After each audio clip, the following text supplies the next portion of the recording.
매년 크리스마스가 되면 세상 곳곳이 밝아지는 것 같습니다. 요즘은 교회 성탄 추리보다 세상의 추리가 훨씬 더 화려하고 아름다운 것 같아요.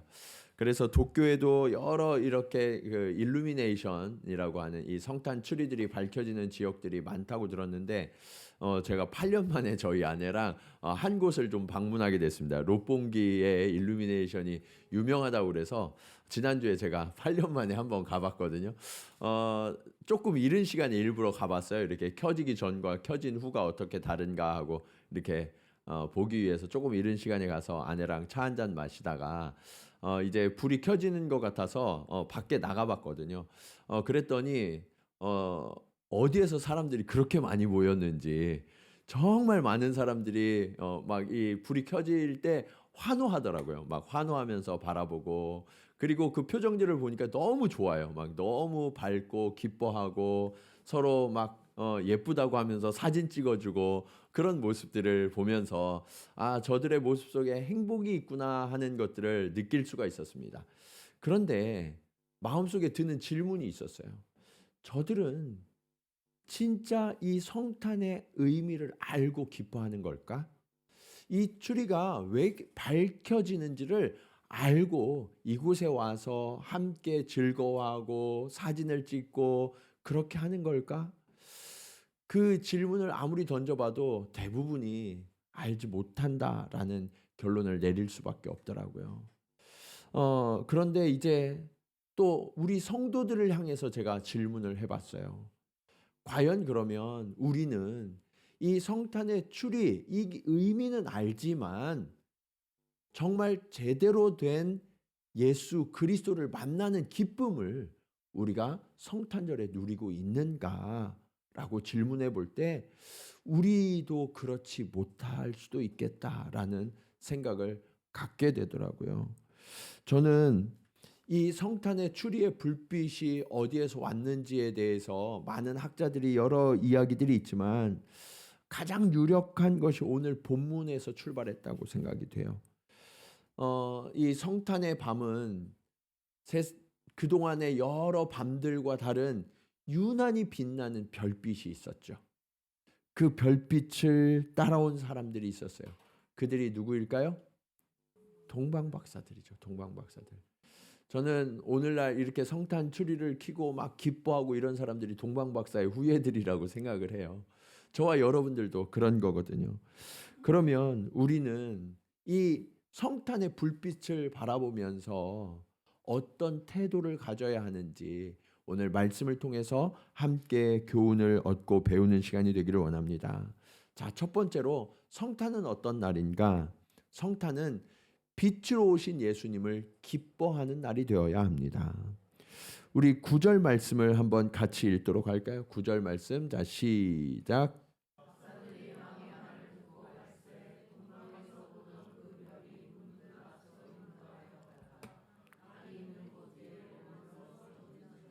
아멘. 이 동방의 박사들이 이 별빛을 따라왔는데 이 별들은 여느 별빛과 완전히 달랐던 것 같아요. 아마도 이 동방 박사들은 당시에 천문학이 발달했던 페르시아나 바벨론 지역에서 활동했던 박사들이 아닐까 이렇게 학자들은 연구를 하거든요. 이 별들을 연구하는 사람들을 당시에 점성가라고 불렀어요. 네, 점성가. 이 점성가들이 평생 별빛을 연구했는데 이 오늘 별빛만큼은 이 세상에 없던 별빛인 거예요. 그래서 그 별빛을 따라서 계속해서 왔죠. 왜냐하면 이 별빛은 왕의 별빛이라고 확신했기 때문에 이 별빛을 따라가면 왕으로 나신 이가 있는 것을 내가 만나게 될 거야 라는 결론을 내리고 계속해서 별을 따라왔다라는 것을 성경은 말씀하고 있어요. 그런데 여러분, 왕은 어디에서 태어나요? 네? 왕은 어디에서 태어나요? 그렇죠, 왕궁에서. 그러다 보니까 이 동방에서 온 박사들이 별을 따라서 잘 오다가 저기 왕궁이 보이니까 왕궁으로 들어간 거예요. 왕궁으로 들어가서 왕으로 나신 이가 어디 있습니까? 라고 물으니까 그런 사람이 없대요. 예. 이게 무슨 문제냐면 이들이 처음부터 유대 땅까지 올 때까지는 별빛을 따라서 잘 왔어요. 그 별빛을 계속해서 따라갔으면 아무런 문제가 없는데 왕은 왕궁에서 태어나는 것이 당연하지라는 일반적인 상식과 지식에 의거해서 왕궁으로 들어가니까 그만 길을 잃고 말았다는 거예요. 이것은 오늘날 믿음을 가진 저와 여러분들에게도 굉장히 중요한 교훈을 주는 말씀이에요. 우리가 예수 그리스도를 잘 따라가다가 흔들리지 않고 길을 잃지 않고 잘 따라가다가 어디에서 길을 잃냐면 나의 상식, 세상의 지식, 이성과 합리에 의존하기 시작할 때 사람들은 때때로 주님으로부터 길을 잃어버리게 된다라는 거예요. 우리가 시선을 주님으로부터 놓치면 안 되는 거예요. 간절히 바라기는 저와 여러분의 시선이 처음 주님을 만나고 주님께 온전히 향했던 그 시선으로부터 벗어나지 않기를 간절히 축원합니다. 자, 그런데 그 그 박사들이 이제 왕에게 물어봤죠. 물어봤는데 그런 왕으로 태어난 이가 없대요. 그러니까 그 왕이 물어봤어요. 도대체 이게 무슨 소리야? 왕으로 태어난다고 하는 사람이 어디서 나는 거야? 라고 물으니까 이 학자들이 있었거든요. 이 왕궁의 학자들이 그들이 기억하는 말씀이 있었어요. 그게 뭐냐? 유대 땅 베들레헴에서 메시아가 나신다라는 거예요. 그래서 베들레헴으로 가라라는 것을 알려줬죠. 그리고 베들레헴으로 가다가 다시 별을 만났어요. 그것이 9절과 10절의 말씀이에요. 다시 한번 읽어보도록 하겠습니다. 박사들이 왕의 말을 듣고 갈새 동방에서 보던 그 별이 문득 앞서 인도하여 가다가 악이 있는 곳 위에 머물러 서 있는지라. 10절 같이 읽겠습니다. 시작. 여러분, 이 박사들이요 별을 보고 어떻게 했다는 거예요? 기뻐했다는 거예요. 그런데 어느 정도 기뻐했대요? 예, 그냥 큰 게 아니라 매우 크게, 그것도 기뻐하고 기뻐했다라고 말씀하고 있어요. 박사들이 얼마나 이 별을 보고 기뻐했는지를 느끼실 수 있는 그런 구절이죠. 그런데 여기에서 우리가 한번 생각해 볼 문제가 있어요. 그게 뭐냐? 우리는 과연 이 동방 박사들이 이 별을 보고 기뻐한 만큼 예수의 오심을 기뻐하고 있는가라는 거예요. 너무나 많은 크리스찬들이요 성탄이 정말 중요하다는 걸 알아요, 몰라요? 알아요, 다 알아요. 그런데 문제는 믿은 세월만큼 그 기쁨이 줄어들어요. 네. 어른들은 성탄에 대해서 어떻게 생각하시냐면 그거는 뭐 애들이 교회 무대 나와가지고 뭐 이렇게 재롱 부리고 그러면 우리 뭐 함께 즐거워하는 그 정도 날이지. 그렇게 생각하시는 분들이 너무나 많이 있단 말이에요. 그 성탄이 나에게 주는 의미들이라기보다는 그냥 오랫동안 내려오는 절기들 중에 하나? 그런 정도로만 성탄을 맞이하는 분들이 너무나 많다는 거예요. 그러니까 그 기쁨이 점점 줄어들어요. 믿음이 오래되면 기쁨이 커져야 하는데 오히려 기쁨이 줄어들고 있는 우리의 모습을 보게 되지 않습니까? 간절히 바라기는 오늘 이 성탄을 정말 여러분의 기쁨을 감사를 표현하는 성탄으로 맞이하시기를 간절히 축원합니다. 자, 그렇다면 우리가 예수의 오심을 왜 기뻐해야 할까요? 그것은 바로 예수님이 이 세상의 어둠을 밝히는 빛으로 오셨기 때문이에요. 요한복음 8장 12절 말씀 한번 같이 읽겠습니다. 자, 시작.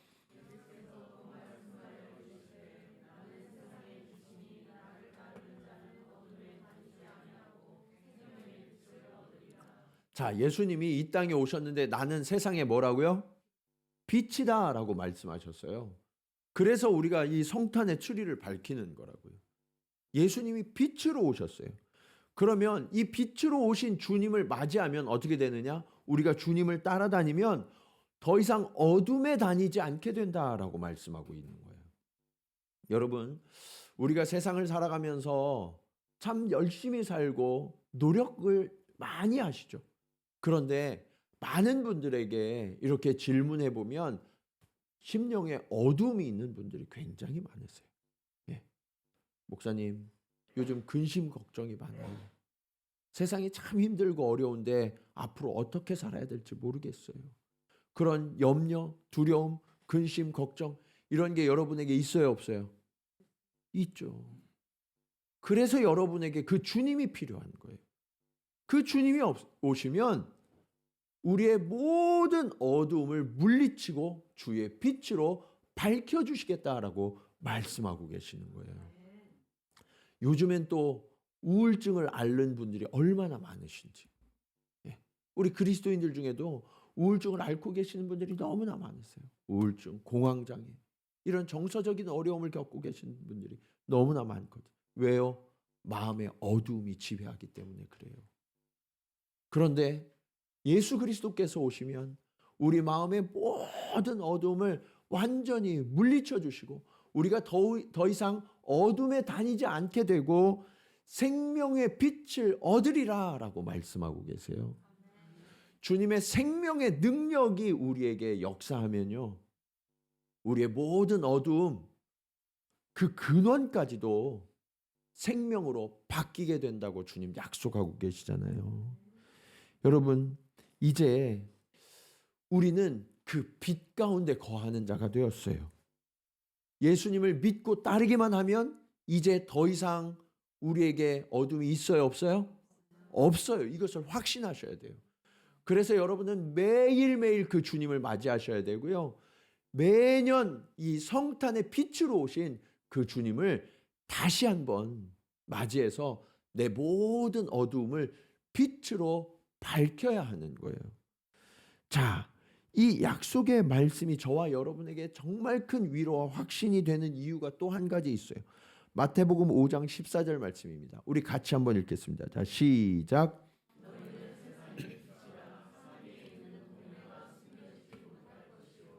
예수님이 이 땅에 오시면서 나는 세상의 빛이라 라고 말씀하셨어요. 그런데 우리가 예수님을 믿고 따르게 되니까 그 다음에 우리가 어떻게 됐대요? 우리가 세상의 빛이 되었다라고 말씀하고 계세요. 산 위에 있는 동네가 숨기지 못한대요. 여러분 산골에 올라가 보셨나요? 산골에서 맞이하는 밤은요 굉장히 길어요. 네. 해가 얼마나 빨리 떨어지는지. 네. 그래서 금방 길을 잃어요. 그 동네가 어디 있는지 알 수가 없어요. 그런데 너희는 세상의 빛이라 라고 말씀합니다. 이 얘기는 우리의 깊은 곳, 감춰진 모든 것들이 그 빛으로 인하여 밝게 비추어지고 드러나게 될 것이다 라고 말씀하고 계시는 거예요. 여러분 마음속에 정말 깊은 어두움이 있습니까? 내가 감당할 수 없는 그런 어두움이 있으세요? 주님께로 나오십시오. 주님은 여러분을 비추실 뿐만 아니라 여러분이 세상을 비추는 빛이 될 것이다 라고 말씀하고 계세요. 내 내면의 어두움만이 아니라 우리 살아가는 삶의 환경의 어두움들도 있잖아요. 예. 우리의 가정에 문제들이 있을 수 있어요. 아무도 알지 못하는 그 깊은 문제들, 그 어두움들, 그것까지도 주님은 다 비추어 드러나게 하시고 우리를 회복시켜 주시겠다라고 말씀하고 계세요. 이 약속이 빛으로 오신 주님이 주시는 약속이라고요. 간절히 바라기는 오늘 혹시 여러분들 가운데 어두움 가운데 거하고 계시는 분이 계시다면, 내 마음이 어둡거나 내가 살아가는 환경이 너무 어두워서 감당할 수가 없는, 또 미래가 예측되지 않고 어두움 가운데 계시는 분이 계시다면 주님의 손을 꼭 붙드시기 바랍니다. 그 주님이, 빛 대신 주님이 우리의 길을 밝혀주시고 우리의 영혼을 밝혀주셔서 빛 가운데로 걸어가는 은혜와 축복을 더하여 주시는 성탄이 되시기를 간절히 축원합니다. 자, 이 성탄의 빛으로 오신 예수님을 만나면 우리는 어떻게 되는가? 오늘 말씀의 두 번째 교훈입니다. 성탄은 예수님께 경배하는 날이에요. 2절 말씀을 보실까요? 2절에 동방박사들이 이렇게 이야기합니다. 유대인의 왕으로 나신 이가 어디 계시냐? 우리가 동방에서 그의 별을 보고 그에게 경배하러 왔노라. 여러분, 왕 앞에 나가면 마땅한 태도가 무엇이냐면 경배하는 거예요. 경배하는 거. 네. 경배는 무릎 꿇고 엎드려 절하다라는 거거든요. 네. 이 동방박사들은요, 본인들이 왜 왔냐면 왕에게 경배하러 왔대요. 목적이 아주 분명했어요. 네. 우리가 주님 앞에 왜 있냐면 그 주님 앞에 경배하기 위해서 있는 거예요. 네. 여러분, 그런데 이 당시에 동방박사가 만났던 유대인들의 반응은 어떠했을까? 3절 말씀 보실까요? 헤롯 왕과 온 예루살렘이 듣고 뭐 했어요? 소동했다라고 말씀하고 있어요. 아주 깜짝 놀라서 난리가 났다는 거예요. 네. 아이러니하죠. 원래는 이 유대인들이요, 하나님의 약속을 받은 백성들이잖아요. 어떤 약속을 받았어요? 메시아가 오신다는 거예요. 메시아가. 그 메시아의 약속을 붙드는 백성이 유대인이라고요. 그런데 정작 그 메시아가 오시던 그날 메시아의 오심을 준비한 사람이 있었어요? 없었어요? 없었어요. 아무도 없었다는 거예요. 그냥 그들은요, 예수님이 오신다는 그 말씀을 희미하게 알고는 있지만 이것이 나에게 일어나는 일이라고는 생각하지 않았거든요. 지금 이 시대에 일어날 일이라고는 아무도 기대하지 않았어요. 그래서 그 밤에 어느 누구도 예수님을 모실 준비를 하지 못했다는 거예요. 유대인들은요, 메시아가 오신다는 것을 말씀을 통해서 다 알고 있었거든요. 6절 말씀입니다. 또 유대 땅 베들레헴아, 너는 유대 고을 중에서 가장 작지 아니하도다. 내게서 한 다스리는 자가 나와서 내 백성 이스라엘의 목자가 되리라 하였음이니이다. 학자들이 이렇게 말하는 것을 볼 때 유대 땅 베들레헴에서 메시아가 오신다는 그 구체적인 사실까지 유대인들은 알고 있었다는 거예요. 그런데 문제가 뭐예요? 들어서 알고 있는 거예요. 믿음으로 받아들이지는 못했어요. 그냥 들어서 알고 있는 지식에 불과했다는 거죠. 그런데 이것이 오늘날 크리스찬들에게도 굉장히 중요한 메시지가 있어요. 2000년 전 이 땅에 오셨던 주님은 십자가를 지시고 우리를 대신하여 죽으시고 부활하셨고 승천하셨죠. 그리고 그분이 다시 오시겠다고 약속하셨죠. 아멘이십니까? 그런데 그 다시 오실 주님을 맞이하실 준비가 되셨나요? 만일 주님께서 오늘 예배 끝나고 우리가 돌아가는데 저기에서 오셨어요. 그러면 주님, 제가 주님을 기다렸습니다. 주님을 맞이할 준비가 이렇게 되어 있습니다. 라고 고백할 수 있는 분이 몇 분이나 되시겠냐는 거예요. 우리는 주님이 다시 온다는 것을 알고 있어요. 그러나 그 주님이 지금 오실 거라는 것은 아무도 기대하지 않고 있죠. 여러분, 이것이 2000년 전과 지금의 동일한 문제라는 거예요. 우리의 영혼이 잠들어 있어요. 그 주님을 맞이할 준비가 되어 있지 않아요. 그 주님을 맞이할 준비를 하기는커녕 오히려 우리는 그 주님이 지금 오시면 어떻게 하지? 주님 잠깐만 더 기다리세요. 제가 준비가 안 됐거든요. 제가 좀 해야 될 일들이 아직 남아 있거든요. 그러면서 주님 보고 좀 더 지체해달라고 요청할지도 모르겠어요. 이것이 이 시대를 살아가는 우리의 동일한 문제라는 거예요. 여러분, 머릿속에 생각이나 관념은 믿음이 될 수 없어요. 믿음은요, 내가 믿는 바를 행함으로 이어지게 되어 있어요.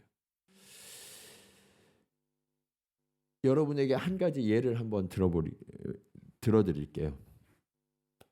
제가 여러분에게 하나님으로부터 계시를 받아서 100% 당첨이 가능한 로또 번호를 여러분에게 알려드려요. 한 10억엔쯤 될 것 같아요. 당첨 금액이. 그러면 제가 그거를 알려드리면 그 다음에 어떻게 하실 것 같으세요? 예? 로또를 사죠. 그쵸? 로또를 사고 그 번호를 색칠을 할 거 아니에요. 그거 안 하실 분 계세요? 예? 그게 100% 당첨이 가능하다고 그러면 제가 10원도 안 받을게요. 예. 그럼 여러분 다 색칠하실 거 아니에요. 예.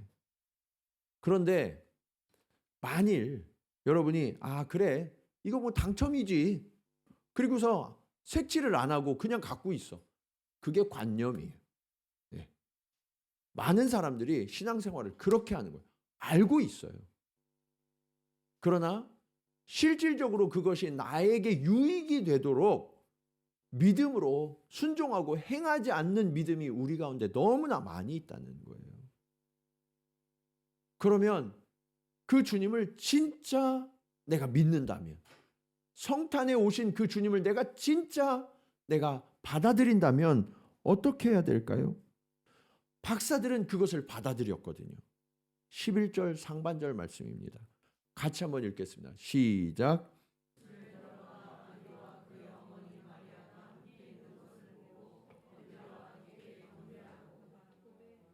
여러분, 아직 태어난 지 몇 시간도 되지 않은 그 아기예요. 그런데 그 아기에게 뭐 했다고 이야기하고 있어요? 엎드려서 경배했다고요. 그 얘기는 뭐예요? 당신이 나의 통치자이십니다 라고 고백한 거예요. 여러분, 예수님은요, 저와 여러분의 통치자요 왕으로 오신 분이세요. 그래서 성탄은 단순히 그날 예수님이 오셨지, 그래 맞아, 그냥 예수님이 오셨으니까 우리가 함께 즐거워하고 기뻐하자, 그렇게 끝나는 날이 아니라 주님, 이제부터는 내 인생의 설계자, 내 인생의 주관자는 오직 주님이십니다. 내가 주인의 자리에서 내려올 테니 나의 보좌에 앉아 주십시오. 그리고 그 주님 앞에 엎드려 경배하는 날이 성탄이라는 거예요. 지금까지 여러분이 왕 노릇 많이 해보셨잖아요. 여러분이 주인 노릇 많이 하셨잖아요. 내가 왕이 되어, 내가 주인이 되어 살아온 인생이 어떠세요? 어떻게 좀 미래가 좀 더 유망하신가요? 네. 점점 더 세상은 어려워진다고 이야기하고 있어요. 힘들다고 한숨 짓는 분들이 점점 더 늘어가고 있죠. 그러나 우리 예수 그리스도께서 나의 왕이 되어주신다면 우리의 상황이 아무리 어렵고 아무리 고단할지라도 주님께서 우리를 주님의 놀라운 축복과 은혜의 길로 인도하여 주실 줄로 믿습니다. 그 주님 앞에 내 인생을 드리는 날, 그것이 바로 성탄이 되어야 한다는 거예요. 이번 2023년 성탄은 정말 여러분이 나의 인생의 주님의 것이라고, 그렇게 주님 앞에 모든 것을 내어드리고 엎드려 경배하는 저와 여러분 모두가 되시기를 간절히 축원합니다. 자, 그렇게 왕 대신 주님 앞에 경배를 드리면 이것이 오늘 말씀의 마지막 교훈으로 이어져요. 성탄은 어떤 날이 되어야 하느냐? 예수님께 예물을 드리는 날이 되어야 해요. 여러분, 우리가 왕 앞에 갈 때 빈손으로 가는 사람이 있어요? 왕 앞에 갈 때는 정말 내가 드릴 수 있는 최선, 최고의 예물을 준비해서 왕께 드리죠. 아까워할까요? 아까워하지 않을까요? 아까워하지 않아요. 왜냐하면 내가 왕 앞에 무언가를 드리면 그거보다 훨씬 더 큰 것으로 내게 주어진다는 것을 알거든요. 그렇기 때문에 왕 앞에 드리는 예물은 결코 아깝지 않아요. 이 동방 박사들이요, 그것을 알고 있었어요. 그래서 이 아기 예수께 최고의 예물, 최선의 예물을 준비해서 드리고 있어요. 11장 하반절 말씀을 같이 읽겠습니다. 자, 시작.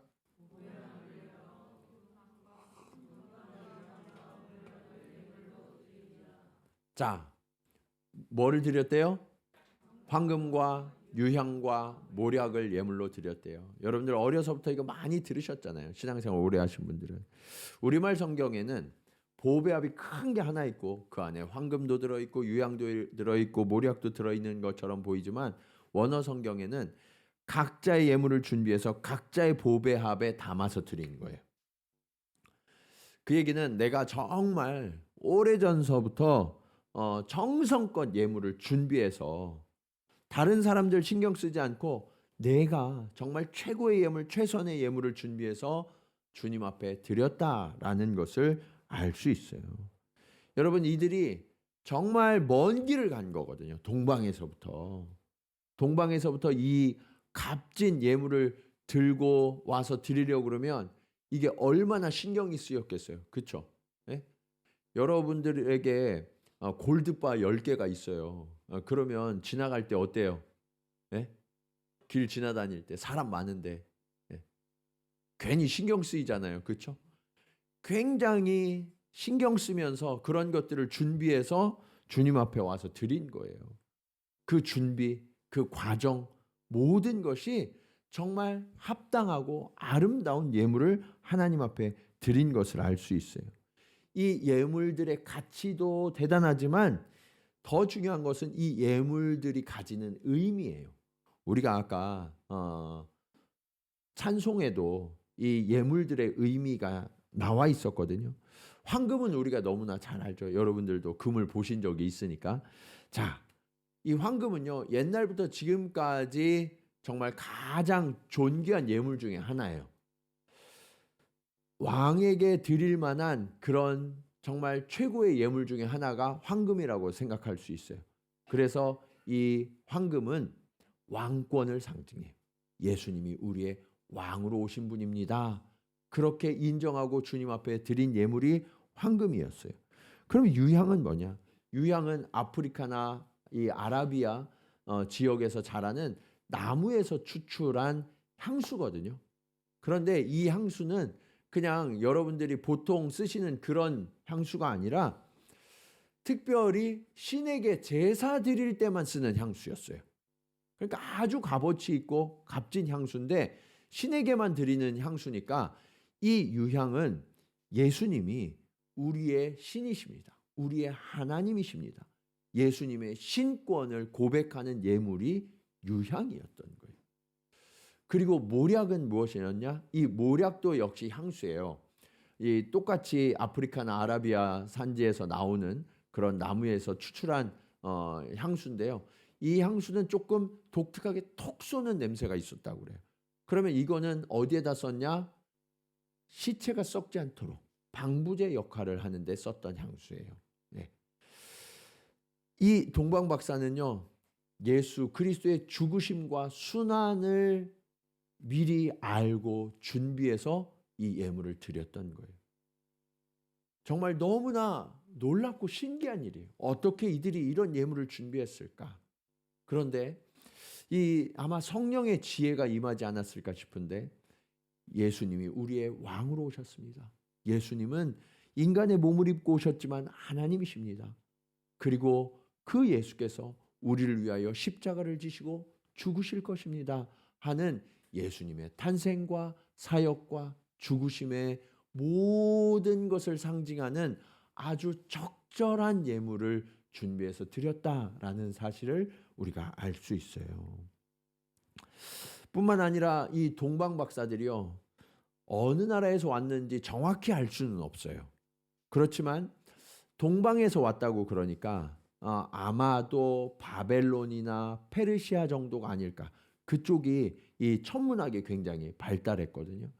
그러면 이 바벨론이나 페르시아로부터 왔던 사람들이 있어요. 그보다 앞서서 누구냐?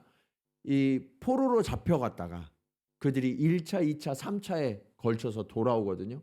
스룹바벨과 함께 에스라와 함께 느헤미야와 함께 돌아와요. 그들이 돌아온 여정을 한번 돌아보면 약 거리는 1,500km 정도 되고요. 그리고 그들이 고대였기 때문에 한 4개월에 걸쳐서 돌아왔다라는 것을 우리가 성경을 통해서 알 수 있어요. 많은 사람들이 오는데 한 4개월 정도 걸렸으니까 이 동방 박사들은 뭐 한 3명 정도 된다고 하니까 그들은 조금 더 빠르게 움직이지 않았을까 생각한다 할지라도 아무리 짧아도 2달에서 3달 정도는 시간이 걸렸을 거예요. 그러면 이들이 예수님 앞에 경배하고 예물을 드리기 위해서 헌신한 시간이요, 최소한 4달에서 6달이 되는 거예요. 여러분, 이렇게 그 학식이 있고 바쁜 사람들이 4달에서 6달 시간을 내는 게 쉬워요, 어려워요? 어렵죠. 매우 어려운 일이에요. 우리는 종종 동방 박사가 가지고 온 예물에만 집중을 하는 경향이 있어요. 그런데 그들은요, 예물뿐만이 아니라 자신의 시간을 그렇게 주님 앞에 드렸다라는 것을 알 수 있어요. 또 그 먼 길을 그 오랫동안 자신의 몸을 드린 거죠. 네. 나의 봉사를 주님 앞에 드린 사람들이었어요. 뿐만 아니라 이들은 별을 연구하는 사람들이었잖아요. 이 별을 연구하다가 아주 유난히 밝은 별을 발견하고 이 예수님께 나왔던 사람들이에요. 자신들의 평생에 별에 대한 연구의 성과가 예수님을 만나느냐 그렇지 못하느냐에 따라서 결론 지어지게 되어 있었던 거죠. 그래서 평생의 연구의 성과와 공로를 주님 앞에 드렸던 사람들이 바로 이 동방 박사였다라는 것을 알 수 있어요. 여러분의 평생의 직업, 그것으로 이룬 성취, 그것을 주님 앞에 드리는 것과 같았다고요. 여러분, 이 동방 박사가 얼마나 귀중한 것을 주님 앞에 드렸는지 이해가 되세요? 우리는 너무 이 예물에만 집중하는데 사실은 그들의 전생애가, 그들이 가진 모든 것들이 주님 앞에 드려진 것이라는 것을 우리가 알 수 있어요. 왜 이렇게 드릴 수밖에 없었느냐? 예수 그리스도께서 이 땅에 오셔서 하나님이신 예수님이 우리를 위하여 자기 자신을 아낌없이 다 내어주셨잖아요. 그렇다면 이 동방 박사가 드린 이 예물이 손해보는 거예요? 이득 보는 거예요? 충분히 이득 보고도 남는 거죠. 그 예수님이 자기 자신을 완전히 내어주시고 우리를 구원하시고 생명을 주셨다면 그 어떤 것으로 대체할 수 있을까요? 이처럼 예물은요, 우리가 상대를 어떻게 받아들이고 고백하는가를 나타내는 징표예요. 이 일본 분들은 크리스마스 되면 선물을 많이 하시더라고요. 근데 그 선물의 대상이 주로 자기 자신이죠. 1년 동안 내가 정말 수고했어. 그런 의미로 자신들에게 선물을 사준단 말이에요. 그럴 수 있어요. 그럴 수 있어요. 네. 또 소중한 사람들 몇 분에게 이렇게 또 선물을 하기도 해요. 네. 그런데 그 선물을 대충 할까요? 그렇지 않죠. 그분에게 맞는 선물을 하려고 애들을 쓰신단 말이에요. 그만큼 선물에는 마음이 담겨 있는 거예요. 그렇다면 오늘 이 성탄, 우리는 주님 앞에 어떤 예물을 준비해서 드려야 할까요? 우리는 종종 성탄의 예물을 그냥 이번에 또 올해도 성탄이 왔구나. 얼마 할까?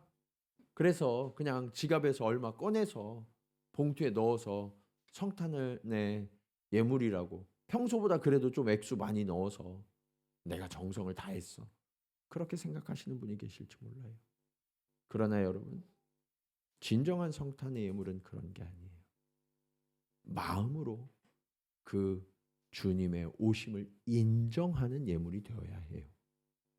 그리고 내가 정말 그 주님이 나에게 어떤 분인지를 고백하는 예물이 되어야 해요.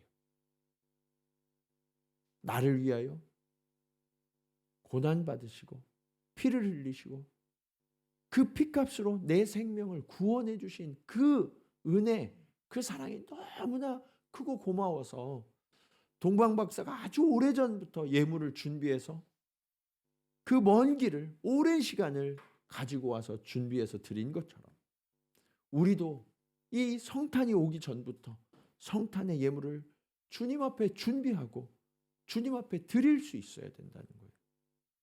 비단 헌금만을 말씀드리는 게 아니에요. 동방 박사가 그랬던 것처럼 우리의 헌신이, 우리의 삶이, 우리의 고백이, 그리고 우리의 인생 전부가 하나님 앞에 드려지는 그런 예물이 될 때, 그때 비로소 성탄의 진정한 기쁨을 우리가 느끼게 되는 거예요. 사랑하는 여러분, 주님은 이 땅에 오셔서 우리의 모든 어둠을 밝히는 빛이 되어 주시겠다고 말씀하세요.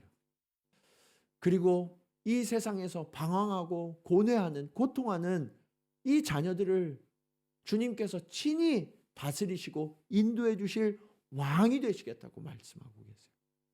그 빛 되시고 왕 되신 주님 앞에 우리가 엎드려 경배하며 그분께 합당한 것을 돌려드릴 때, 이 2023년 성탄은 그 어느 때보다도 아름답고 감사가 넘치고 의미 있는 그런 성탄이 되지 않겠습니까? 그런 성탄을 준비하여 드리는 저와 여러분 모두가 되시기를 주님의 이름으로 간절히 축원합니다. 우리 이 시간 말씀을 기억하시면서 우리 함께 찬송으로 고백하기 원합니다. 주님은 이 땅에 오신 하나님의 본체라고 말씀하고 계세요. 그런데 그 하나님이신 주님께서 자신을 내어주셨습니다. 주님, 내가 그 주님 앞에 엎드려 절하기를 원합니다.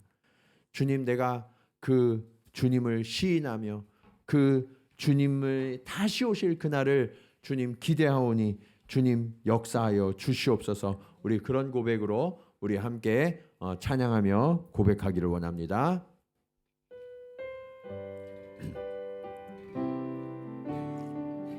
이 땅 위에 오신, 이 땅 위에 오신 하나님의 본체, 십자가에 달리사 우리 죄 사셨네. 하나님이 그를 지극히 높여 모든 이름 위에 뛰어난 이름을 주사 우리 예수 이름 앞에 절하고 모든 입이 주를 시인해 영광 중에 오실 주를 보리라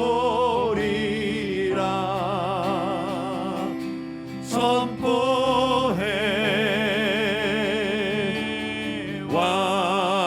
왕께 만세 존귀와 위엄을 찬양해 왕의 왕께 만세 주 예수 하나님 우린 고대하네 우리 고대하네 주님 오실 그날 다시 사신 왕의 영광 이 땅을 비추네 사단의 권세는 주 앞에 무너져 생명과 진리의 주권세 가장 높도다 우리 예수 이름 앞에 절하고 모든 입이 주를 시인해 영광 중에 오실 주를 보리라 선포해 왕께 만세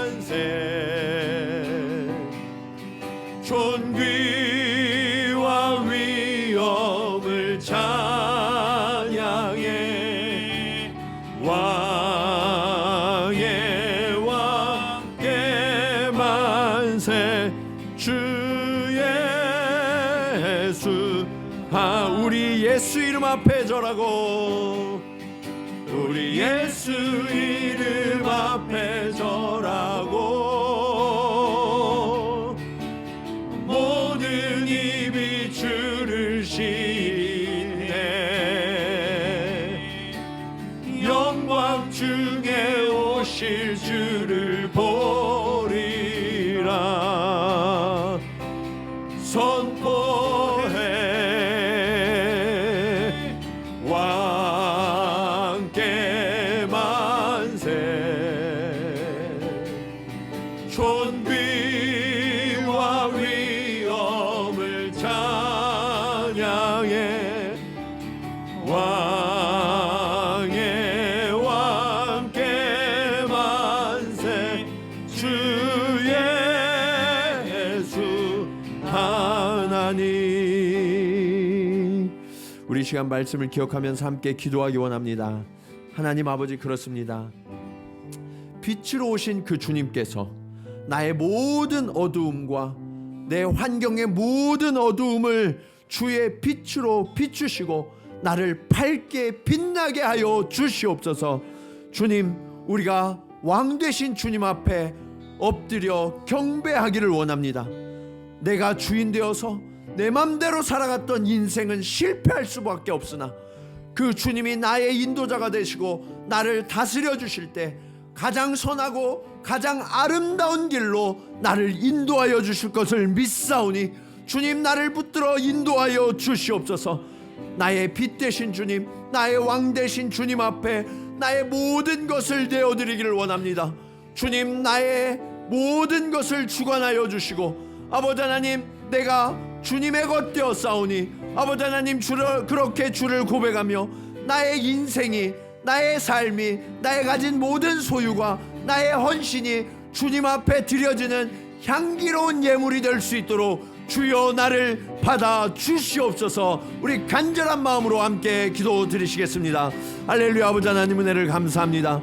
아버지 하나님, 이 땅에 빛으로 오신 그 주님, 아버지 하나님, 그 주님이 비추시는 그 빛으로 말미암아 내 심령의 모든 어두움과 모든 상함이 아버지 하나님 회복되어지고 치유되어질 것을 믿습니다. 아버지 하나님, 내가 두려움과 염려와 아버지 하나님 어두움으로 인하여 아버지 하나님 내가 덜덜 떨고 있었습니다. 아버지 하나님, 우울로 인하여, 공황으로 인하여 아버지 하나님 내가 어찌할 바를 모르고 있었습니다. 주님, 이 시간 내 삶에, 내 영혼에 빛을 비추어 주시옵소서.